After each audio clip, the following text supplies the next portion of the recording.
sebenarnya aya pemilikun harus kalah ya aduh. Wah, jika nama di ditu di tempat biasa jika nama harus teh ditanggulah kali itu penasaran.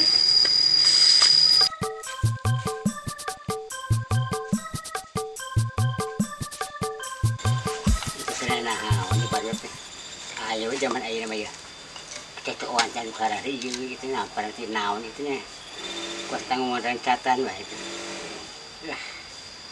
dari kuliknya ada gawe nah artinya gawe ikan rasa hutan loba aing sampak-sampak gua campak-campakeun ku hutang pagawean tiiseun ampun ayeuna ge naon deh ampun apa neungeun moal di tengah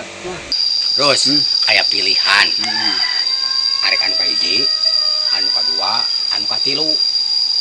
ayo mah aku dimanggil ieu dia mikirin cepopol yang dia bawa milih eta ieu semuanya moal hiji-hiji acan moal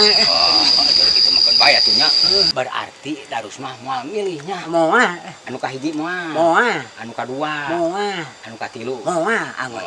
kalir puluh aing teh mikiran kitu sementara dia yang mikir cepopol jadieur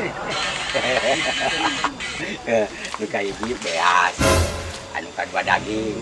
anu katilu nom berarti milik kurangnya nuhun terus